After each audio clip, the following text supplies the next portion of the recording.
Hello, everyone. Welcome to the Adrian Show. Today we are playing our first user-submitted deck, or fan-submitted deck, as I should say. This one's for Jake, the person who designed my show logo, actually. He's been brewing this black-white Pestilence deck for a while, and I've agreed to play it this week, so thanks for the submission. If you'd like to see your deck on here as well, you can email us at colorcommentary or gmail.com, or you can submit it via our website, either way. But we definitely would like for people to submit some decks for the show, because it's fun. It gives me a chance to play something new. I'm not all that creative. So if you want to see something get played, let me know. So mana base. Interesting cards are the Chimera Crossroads, which let us gain some additional life, the Bojuka Bog, which lets us exile our opponent's graveyard, and then we have some cycling lands and some Orzhov Basilicas for returning our value lands to our hand. We have 3 copies of Thraben Inspector. This card's legit. I love it in the Boros Monarch deck. It's pretty good. We have 1 copy of Deadweight. Kills ATOGs, kills lots of things. Basically a sorcery speed disfigure that you can use to permanently shrink down something if you're so inclined. 3 copies Arishan Cleric. This is great versus aggro decks. It's a speed bump. It gains us 3 life. Jake did tell me this deck is primarily geared to beat Stompy, so hopefully we run into that today. 4 copies Journey to Nowhere, just a great removal spell, and I think you'll see why in this deck it's especially good.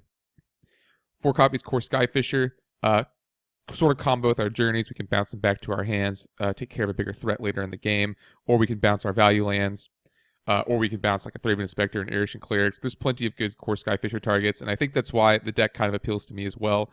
I'm used to playing Boros Monarch, which is a deck with Thraben Inspector, Core Skyfisher, so I know the song and dance. 1 copy Doomblade, and this is where we start getting into spicy Jake territory. 2 copies Font of Return enables us to keep Auramancer on the battlefield for a long time, because you can sacrifice the Font of Return, return the Auramancer to your hand, use the Auramancer to return the Font of Return to your hand. So given enough mana, you can have an army of Auramancers, or rather, the same one over and over again. 1 copy Aven Riftwatcher. This is an all-around strong card. Lets us gain some life, block, attack, do some profitable things. We can bounce it back to our hand with Core Skyfisher. 1 copy Cage of Hands.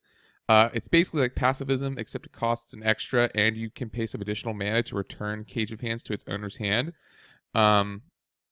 Seems legit. 2 copies Heliod's Pilgrim. We got a lot of enchantments to find, or auras rather. 2 copies Crypt Rats. And 1 copy Evankar's Justice, and 1 copy Pestilence, so kind of diversifying our sweeper type effects. We also are playing 2 copies Guardians of the Guild Pact and 2 copies Gift of Orzhova, and this is a pretty sweet little combo here. I know friend of the show Alex Ullman has done it before in a mono white deck, but this being able to make this guy a 3/3 or a 3/4 with lifelink, pretty strong. Not a lot of cards in the format that can deal with Guardian. I think they're basically Terminate and Unmake, neither of which are highly played. I mean, I guess Edicts as well, but we're hopefully not just running Guardian on an empty board. I've heard comparisons to it being like the True Name Nemesis of the format. That's not, entirely inaccurate. It's definitely a lot weaker, of course, but it does, the removal that is more than 1 color is pretty rare. And then we have 4 copies Read the Bones to help us draw some cards. Moving to the sideboard, we have another copy of Arishan Cleric. We have a Cop Green and a Cop Red. If they die, we can, of course, get them back with Auramancer. 1 copy of Divine Offering for blowing up rival enchantments or artifacts. 2 copies of Seal of Cleansing, same sort of effect. 2 copies Celestial Flare for hexproof or other fatty matchups. 2 copies Prismatic Strands, again for the aggro decks. It's also just a pretty strong card to save your own guys. 3 copies Duress, and then 2 copies Nausea. And this is actually the only change I made. Jake actually has Shrivel in the slot, but I like the Nausea artwork better. So that's the only change I made. All right, so we'll pilot this through a league. I'll see you guys in the games. And girls. All right, match 1. This is supposed to be my Hazaret car or avatar that I got for getting 2 League 5-0s, but whatever. I think this hand is fine. We've got a Bojuka Bog. We've got multiple colors. We've got a Guardian and a Font. So like turn 1, we don't even have to play the Bog. So yeah, I'll play it. I'll keep it. We could turn 1 Deadweight the turn 1 play. If it's Stompy, then maybe Jake is right. This is just an incredible matchup. No, this is that new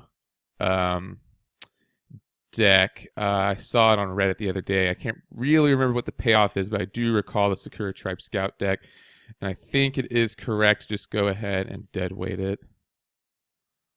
Yeah, I seem to recall this deck, but I cannot remember exactly what it does. But I definitely don't want to give my opponent the ramp, so I think killing that is fine. Next turn, what do I want to do? I don't really want to just play Core Skyfisher, so I think I'll play Fawn of Return.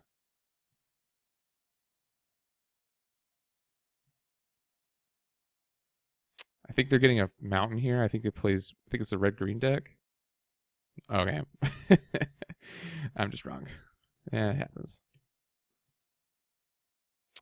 Ooh, Scoured Barrens. I think I'm going to play Font.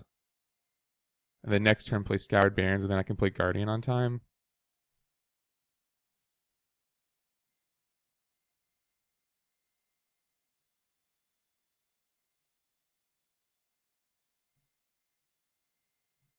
Yeah, I'm going to have to play one of these tap lands in order to play Font on time, or in order to play Guardian on time. And I don't... I guess you could make an argument for... in fact, that might just be correct. Core Skyfisher back the Font of Return. Considering how I just don't really want to just take a turn off. Okay, yeah, it's coming back to me. This deck's coming back to me. Guardian of the Guild Pact actually pretty bad against Temporal Spring, now that I think of it. Yeah, okay. I kind of know what we're up against. I don't know if we can beat it, but I'm remembering the Temporal Spring now. I don't know why I thought it was red. So yeah, we'll just replay the Swamp. I think we'll just... Core Skyfisher also seems pretty bad against Temporal Spring, to be honest, but... not much I can do here. We'll bounce back the Font to return and go from there. I also don't really remember how this deck wins. But we'll see eventually, I'm sure. Or we'll beat them. That's the alternative. Temporal Spring, yeah, pretty good against Guardian of the Guild Pact. Back on top of the library. Jeez. Opponent's just getting me here.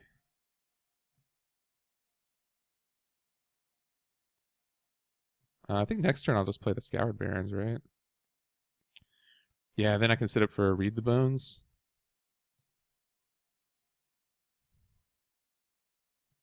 Kind of glad we drew a bunch of land now.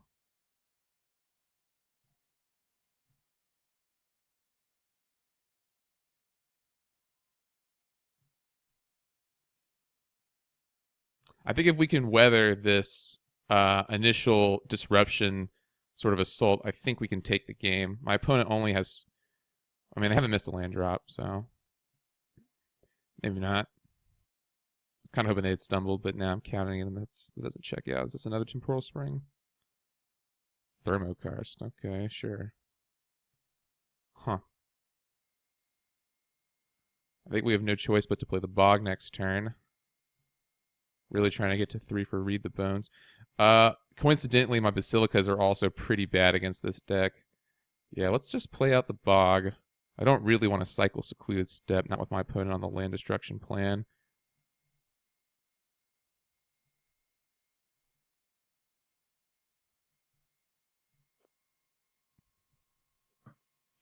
And also, I do want to get to 4, for this Guardian.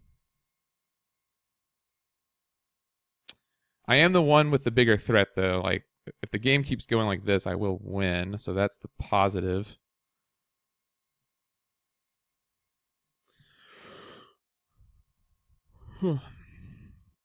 So one of the side effects of having to play this Read the Bones next turns, I do have to play the Plains. So I cannot play the Secluded Steppe and then play Guardian on time if that's my plan. The alternative, I suppose, is to... Okay, Heliod's Pilgrim is actually really good. I might grab Pestilence one of these days. Is that better than playing Read the Bones? The alternative is play Font of Return, Secluded Steppe. Next turn, play Guardian, which I also like. And then I could maybe... No, because since Guardian's bad against Temporal Spring, I don't want to go get Heliod's. I don't want to go get Gift of Orzhov. I think what my plan is going to be is to play out this...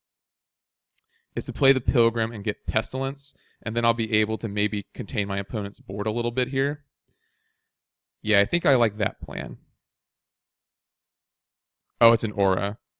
Well, that plan just went out the window, but maybe I can get something else that's disruptive. I still like this plan for what it's worth. It's the most efficient use of my mana. Um, let's get the Cage of Hands. If they ramp into like an Eldrazi or something, I don't want to have to deal with it. So, also if they attempt to get it with Temporal Spring, maybe I can bounce it. And now I have a blocker. So yeah, obviously not ideal, but I am setting up so I can play the Secluded Step, read the bones. Like I'm still doing stuff, advancing my game plan. Have a blocker for these two creatures. Committing more creatures to the board is good. Forcing my opponent to have to deal with all of them, and I just don't think they're going to be able to. All right, that's certainly annoying, but not the end of the world. They're going to get my planes here because they know I have the step in my hand. Yeah. Yeah, it's just a twist on the land destruction deck, except it's playing Temporal Spring, which is pretty good. Orzhov Basilica is so bad if it gets blown up. But, I mean, my lands are getting blown up anyway, right? So. And now next turn, if I bounce the swamp, I will be able to play the Guardian next turn. So it's a risk I'm just kind of going to have to take here. And like I said, it's not like my opponent is not blowing up my lands anyway. So it's kind of, it doesn't really, like they'll blow it up, then I'll be back on 2 mana again. So it kind of doesn't matter, I don't think. But yeah, I would like to resolve this Guardian of the Guild Pact. I'm willing to take 3 here. That's not a problem.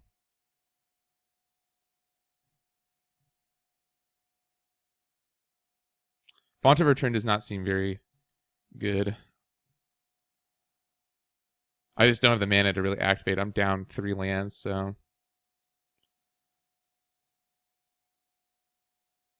This is Temporal Spring. I think that's fine. Unless I played on Orzhov Basilica specifically.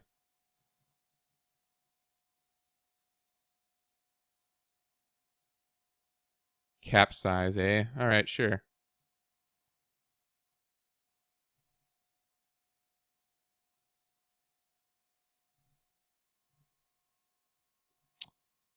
Well, Capsize certainly throws a wrench into my plans because I'm not really going to be able to play out lands very well. I think we'll just play the step this time. Yeah, we're not dead yet. I also don't think we're winning this race, though. Drawing Doomblade would be pretty good. Because then I could just Doomblade the Mold Shambler.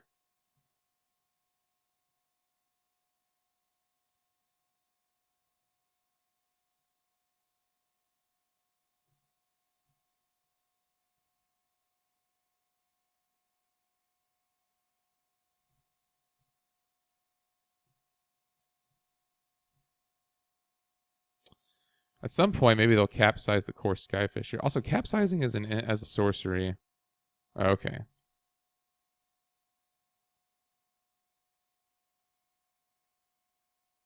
Well, better that than the Basilica, I guess. Alright, there's a Plains. That doesn't really advance my game plan very well, though. So they'll just capsize it or something. But, I mean, I guess I have to keep playing lands. Let's play the Swamp out.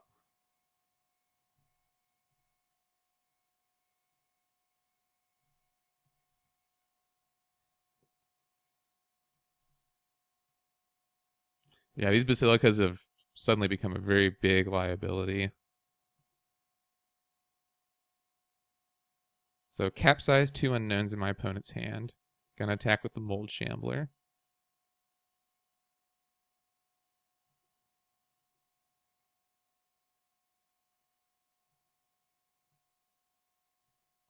Guardian of the Guild Pact actually seems not bad, especially in the face of capsize. Evoking a Muldrifter. Okay, sure. Gonna give me a chance to read the bones here, it looks like.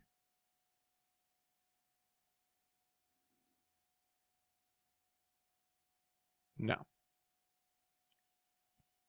Yeah, this Acid Moss is pretty good.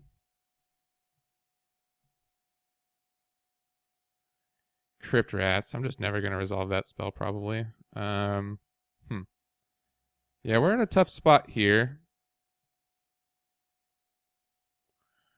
We've made land drops every turn, and, 1, 2, 3, 4, 5 of them have ended up in my graveyard, so that's a thing, too. And this deck is pretty greedy on its mana base, Crypt Rats, Pestilence, Cage of Hands, so having them blown up every turn is obviously not ideal. Yeah, no, this is a race I'm definitely not going to win. My opponent can just capsize Skyfisher. I'm going to go ahead and concede since my opponent can just capsize the Skyfisher and on my turn, or at the end of my turn, and get in with her a bunch. All right, so that was obviously not super ideal. Duress seems pretty good. And then they had a bunch of destroy mana stuff. Circle of Protection green does seem strong, but it is pretty mana intensive. So we're going to put back in the Evankar's Justice and the Pestilence. I don't think they think those are particularly good. The Gift of Orzhov also seem a little greedy in the face of the Temporal Spring.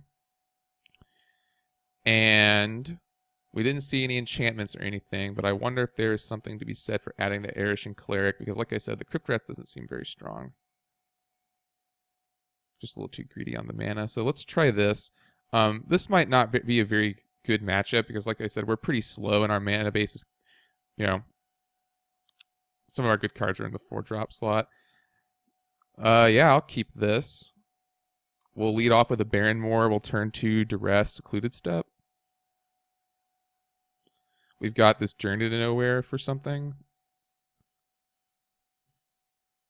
Snapping off a Duress here and getting like a Thermokarst could be pretty big.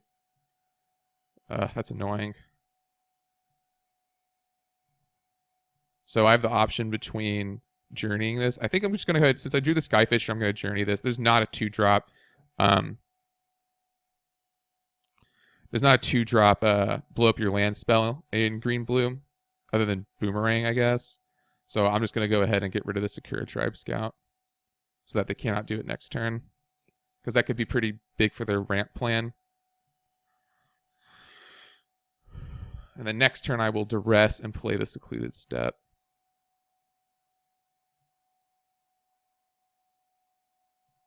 Oh man, another one? That's unfortunate.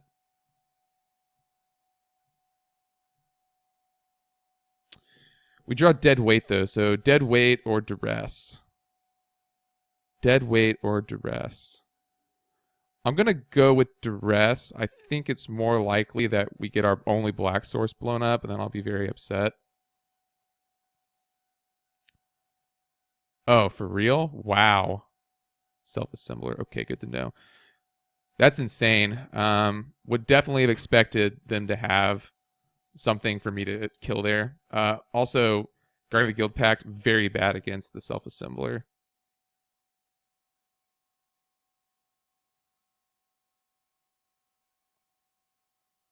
It's also totally possible that they just ripped whatever they needed.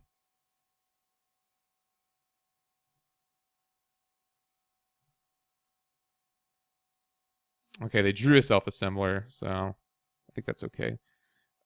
No attacks. Okay, they really want to get the... All right, well, there is a land, but I think what I'm going to do is Font of Return, Dead Weight this. No, I kind of do want to bounce. Yeah, let's Skyfish, bounce Plains.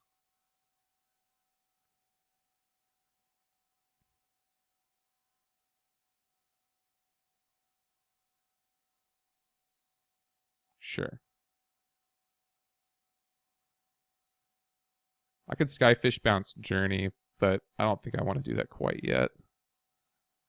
We can replay the Plains. We'll Dead Weight the Sakura Tribe Elder. And then next turn, we can Guardian of the Guild Pact, swing 2.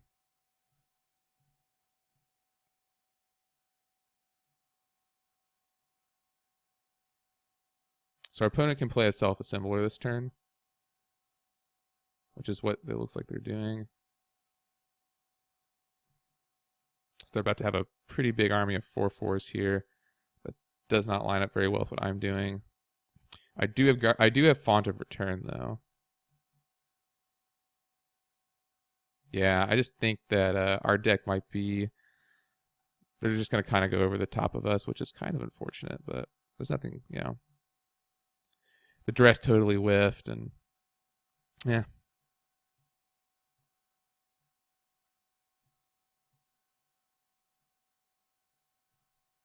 Last game they just got us with a bunch of land destruction. Otherwise, I think we could have mounted a pretty decent defense there. We're just continuously pinched on mana. Yeah, I actually can't like they can block my Guardian of the Guild Pack with this Coiling Oracle, which is also pretty funny. So yeah, just a 4-mana 2/3 on this board. Nothing too special. And yeah, they're gonna get all 4 of those guys.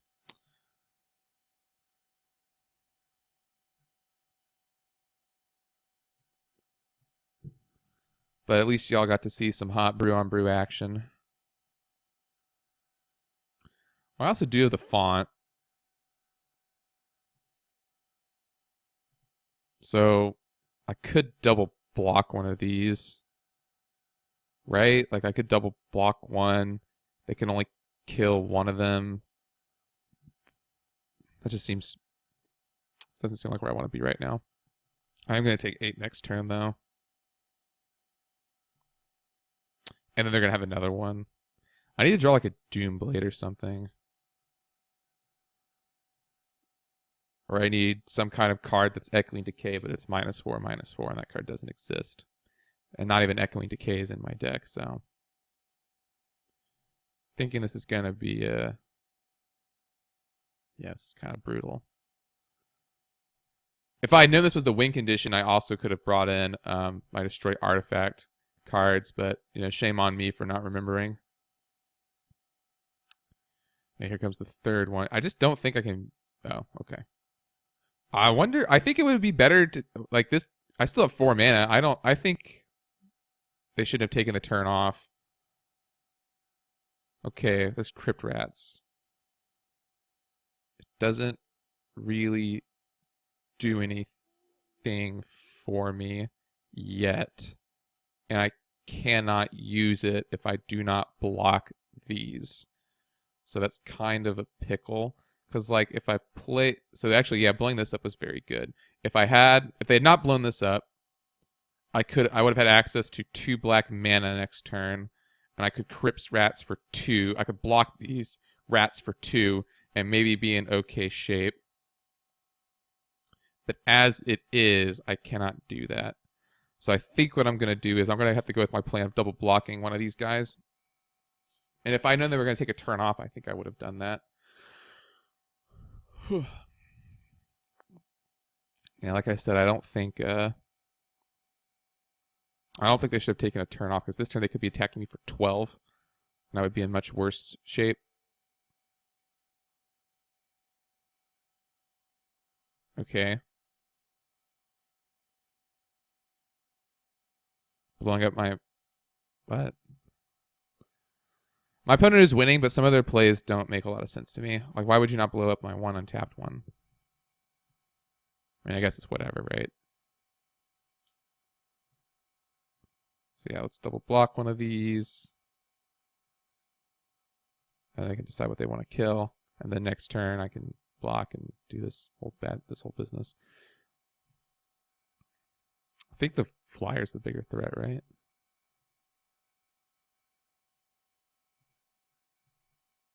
Oh, I could block the Mold Shambler with it. Okay, that makes sense.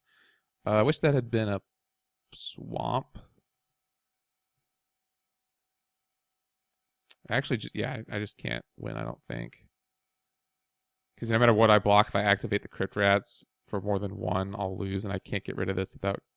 Alright, I'm just going to go ahead and concede, and I'll see everyone in the next game.